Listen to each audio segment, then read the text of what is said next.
Good morning.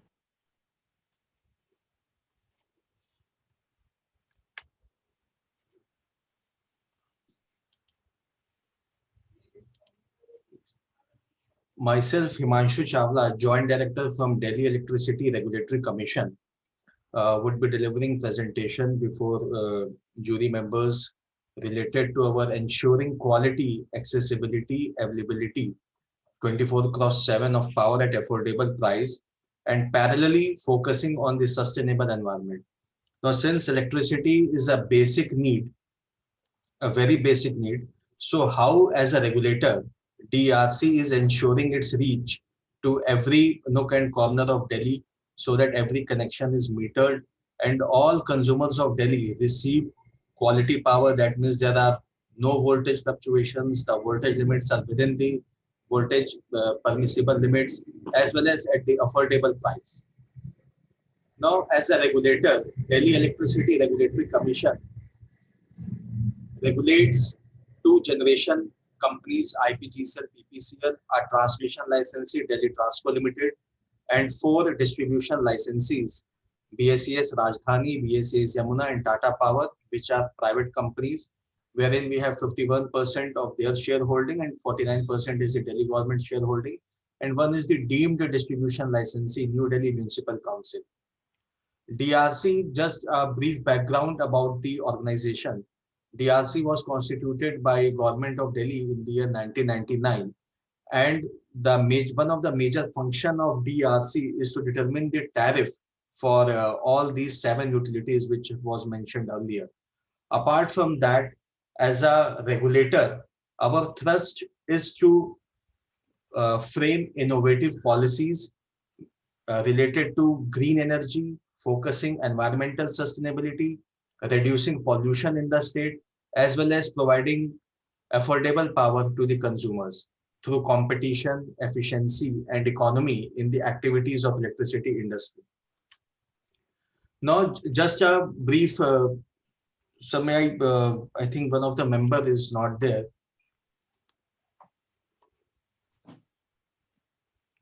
Yes, please go ahead. Okay. Uh, just a brief background about Delhi witnessed one of the major reforms in the year 2002 through transformation, unbundling of Delhi Vidyut Board into various segments of generation, transmission, and distribution. Now, why the need was felt in the year 2002 for unbundling? Because the losses were hovering to the tune of around 55%, the distribution losses. Now, more the losses, more is the power purchase requirement, and more is the wastage of fossil fuels at the back end. So this was the major focus of reduction of losses. Now, through this unbundling process, the Delhi Vidyut Board split up into DISCOMs as discussed earlier, transmission licenses and generation companies.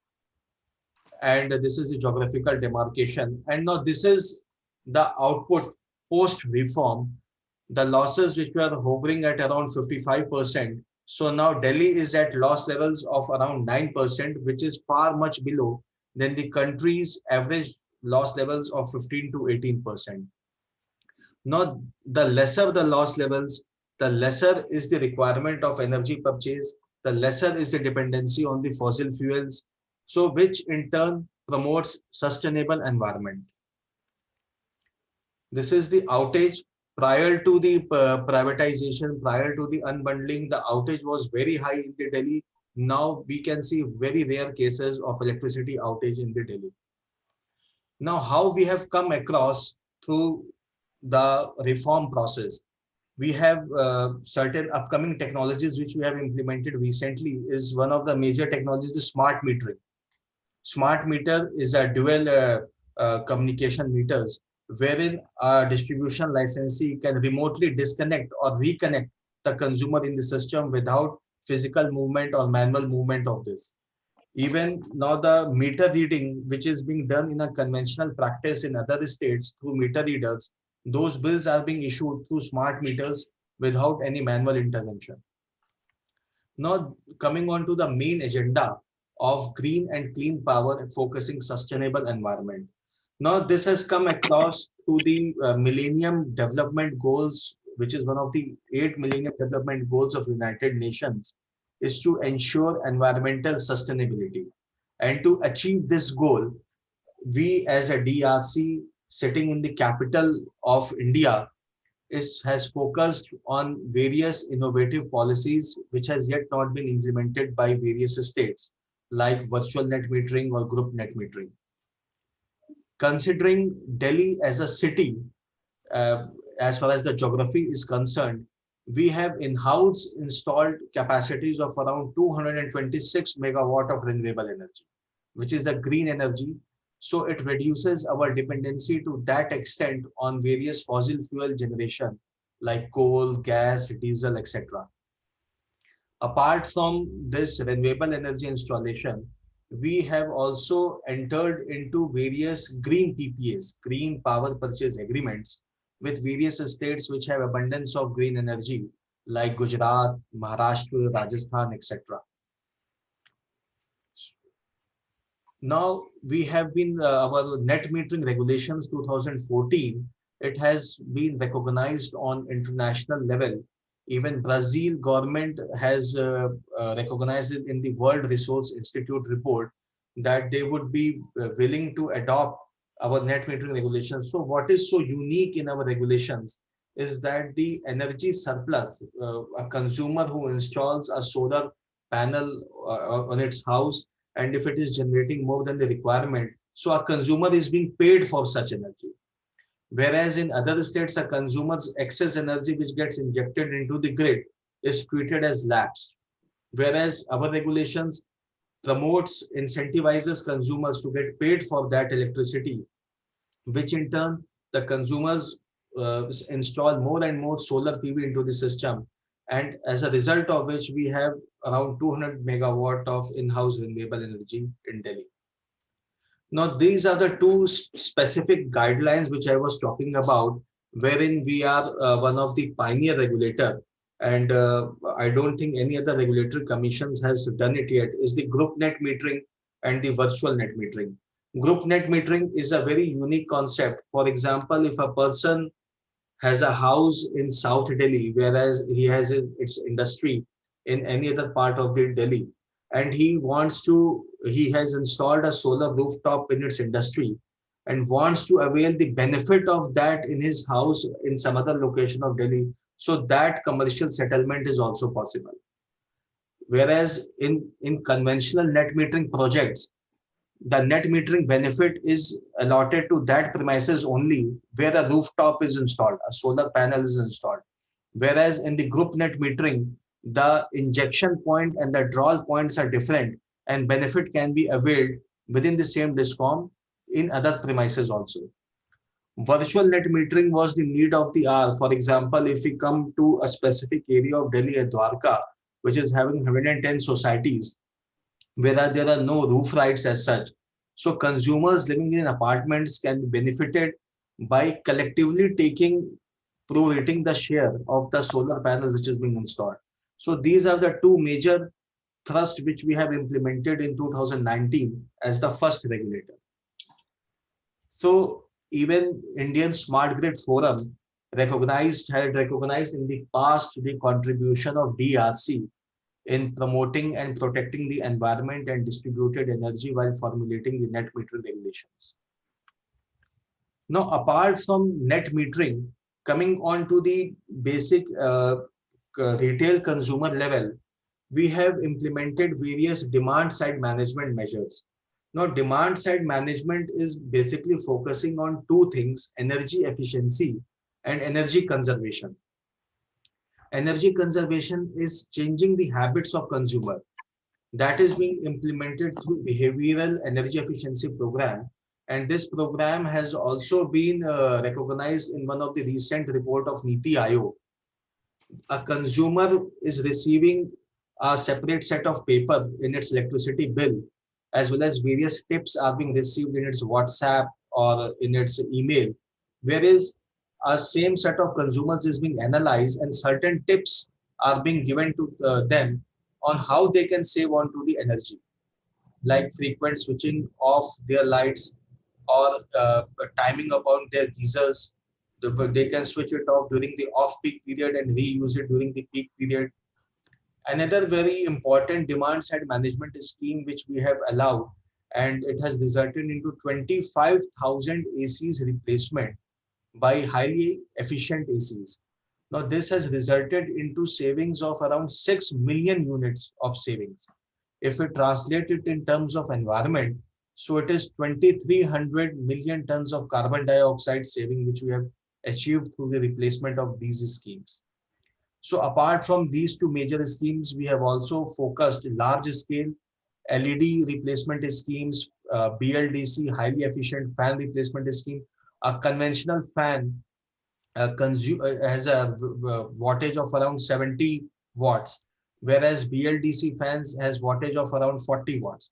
So considering the running hours and 12 months in a year, so it results into a huge saving. Now, apart from these demand side management conventional measures, we as a pioneer regulator has also implemented in collaboration with Japan and US Sorry, sir, for automated, interruption. Can you conclude the presentation? yes, sure, various automated demand response pilot projects and batteries, because we have been now receiving a green energy which is not 24/7. So we are also focusing in installing battery storage. Energy storage is becoming a major chunk in the future. So we are focusing on the battery energy storage. We have around, now coming on to the next part is the electric vehicle promotion. We were the first regulatory commissions in India to announce and categorize a separate electric vehicle charging station category. Now we have been allowing around 4 rupees per unit of a charging rate to the various electric vehicles. And in Delhi, as a result of which today in Delhi, there are 372 electric vehicle charging stations. So again, like as a innovative sense, we have been promoting the future technologies in Delhi. Now, as from the various media reports, like it would be obvious, the current coal crisis. So this coal crisis can be best inhibited, or its impact can be reduced through energy savings of various schemes which we have discussed earlier. So 1 unit of energy saved translates into around half kg of coal saved. So the AC replacement scheme resulted into deemed savings of 6 into 10 raised to 6 units of electricity, 6 million units, which translated into 3,000 tons of coal saved, fossil fuel saved. It reduces our dependency even on oils also.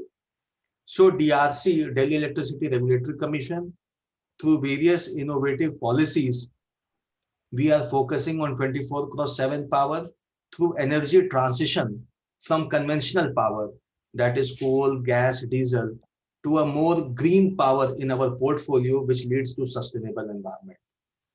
So thanks a lot. Any questions, sir? Thank you, Mr. Chawla. Just one small question. Are you also dealing in IEX? Yes, sir. That part you did not say. So how is the experience there? So actually, as a regulator, we do not have any direct interaction with the IEX. Our distribution licensees like BSES, Rajdhani, Yamuna, and Tata Power, NDMC, they trade in IEX.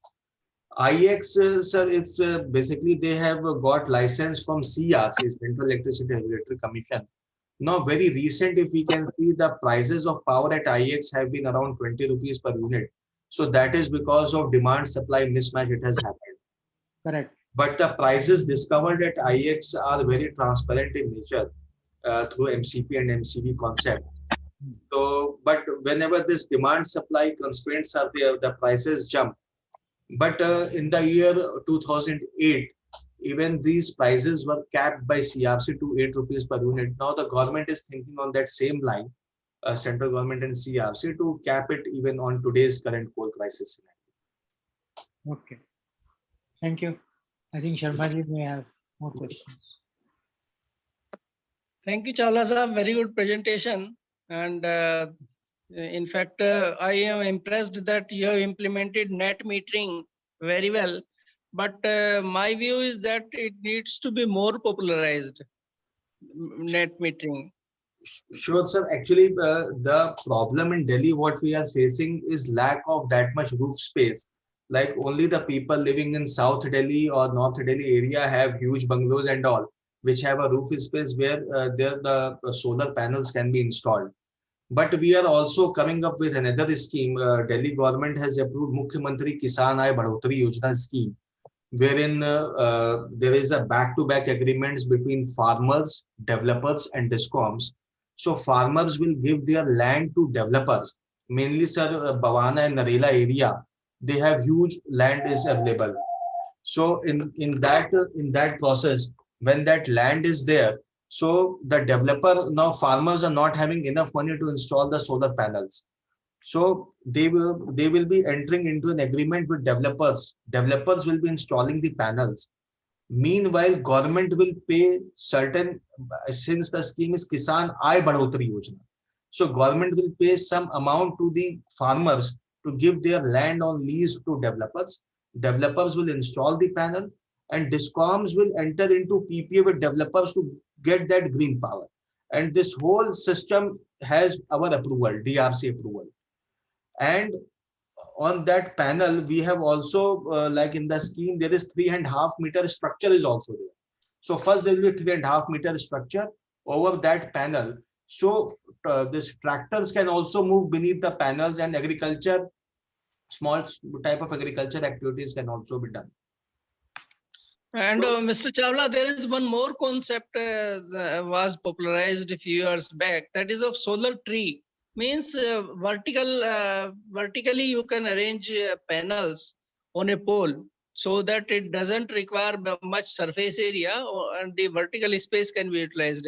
Do you have any such No, sir. uh, system? No, sir. Right now in Delhi, we don't have such system. But like now, what we are promoting is solar, EV plus battery storage. So very recently, in one of the grid of Malviya Nagar, in one grid itself, we have installed all three. We have a solar panel. Now that solar electricity output will not be available during the night hours, late evening hours. So Okay. we have a battery storage. So that extra solar will charge the batteries. Battery will give output during the night hours. That so in a whole 24/7, a green power system would be available through batteries arrangement. Okay. So this Okay. 10 megawatt battery is also first in India, which we have installed, sir. The largest Okay. battery storage. Thank you very much. Any questions from our peers? So thank you, sir. So we wish we have a good case study for award, sir. We will be highly thankful to the jury if we are. Sure, you wait for Okay. the. Sure. Thank you, sir.